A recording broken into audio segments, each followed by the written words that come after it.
MTN SME Hub. Link to growth. Link to success. Link to the ultimate resource for business advice and insights.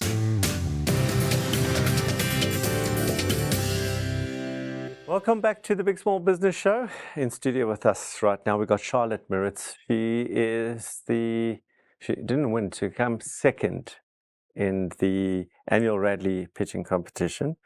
And that sounds terrible, but you know, a lot of people who come second and third often become first in life. So, yeah. You feel like you were cheated? A little bit. Okay. So what do you do, Charlotte? I work underneath my father's business to save costs for rent and manual labor. So we make custom props as well as hiring out different types of props for events. What's a prop for an event? What does that mean? So it would be the big letters that you would see on Pinterest with the lights on it, or backdrops, or even signs, or like ice cream carts. Okay, so how do you get your clients? So at the moment, I'm using my father's customer base because he has a lot of experience with doing events. But I took that opportunity of, instead of them buying it, it would be more cost effective and build a better relationship if they hired it from us. So I understand. So your father actually makes these things and generally sells it, and your division, so to speak, or your business is hiring. Yes. Okay, which is different. Yes. Okay, I got it. Right.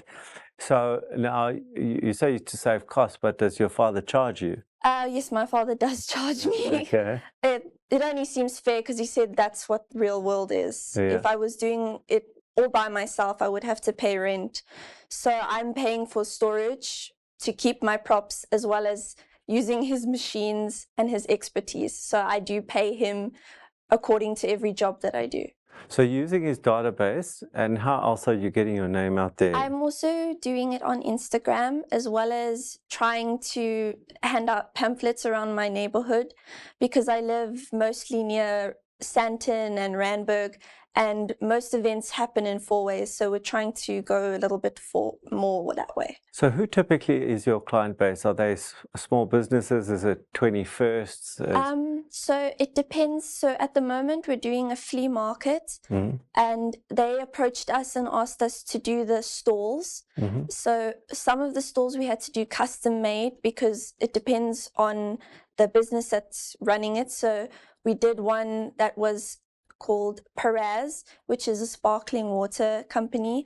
We had to custom design how they wanted their layout to look to match their business idea. What grade are you in? I'm in grade 12. Also grade 12. Okay. So then same question as with Mark is, how do you manage matric and, being an entrepreneur? So what I do most of the time is I try and do my work as much as I can during the day while I'm at school, and then the minute I'm at home, I immediately answer because the time that I come home is still in working hours and I can respond to my clients. Okay. And, I get that you have got a father who's in entrepreneurship. So advice to other entrepreneurs, what advice would you give to other young entrepreneurs? I'm talking about at school level, or maybe even at university. Don't think any idea is stupid. Try and see if it's plausible. Try and think of any way that you can make it become a reality. And even if it might be difficult, it just takes perseverance for you to try and figure out what's the right way to do something. How do you, when you're stuck, like, in business, you've got an income statement, you've got sales, it's cost of sales, it's GP minus expenses, net profit. How do you, like, when as a young person becoming a business person, there's a lot of terminology, there's a lot of things that you've got to learn. Where are you learning that from, other than Radley, but where are you learning that from? Well, I was very fortunate to be exposed to that from my father, since he has been running his business for about 20 odd years. So I've grew up with that type of knowledge, but you can find it anywhere if you look hard enough, and if you're actually passionate about that, you can find it anywhere. Same question I asked Mark is, at what point do you employ your first employee? Well, technically I have hired hired an employee, Yeah. which is the manual labor that I use to make my props or even to move them around. Uh-huh. But I wouldn't say they're permanent. Okay. They're more temporary, like delivery services and stuff. And do you anticipate that post-school that you will pursue a Charlease? Yeah, Yeah. I do think I will, because it is a passion of mine. I've always been creative, and this is a way for me to make it tangible and actually impact the world. As somebody who also grew up in a family business as well, I know there's often tension between the older generation and the younger generation as to new ideas, and no, you don't do it that way, and at least try. Have you experienced that yet? Definitely, when it comes to marketing. Yeah. My dad is more of the old-fashioned type, which is pamphlets and lots of signs and word of mouth. Yeah. So we had a bit of tension where I wanted to first start promoting his business online. Yeah. He didn't like the way I did it. But I said, this is what gets views. This is what you can see. So then we had that little bit of tension, but I said, we can do it both ways. We can see your side and we can see mine, and which is more profitable. Okay. Is it safe to say who was right? I think you can assume who won that battle.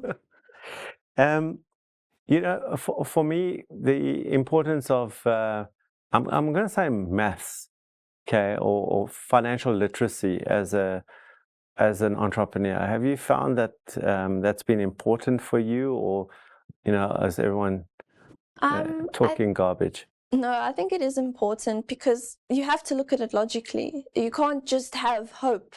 You can't just have an ambition. You have to think about it logically as well, because unfortunately, the world that we live in is very logical. If you don't have the money to do something, they're not going to help you. Yeah. So you do need that. Charlotte Maritz, thank you so much for being on the Big Small Business Show. Maybe, I was going to say maybe next year, but you're in matric, so you're going to definitely pass matric, so you won't be able to do next year. But much success with Charlease. If somebody's interested, how do they find you? I do have an Instagram. I just have to remember the exact details, but I will tell you. Okay, so what we're going to do is we're going to put that up on screen, and we're going to take a break now. When we come back, Boitumelo Kai is in studio. She is the runner-up. She came third in the annual Radley Pitching Competition. Stay tuned.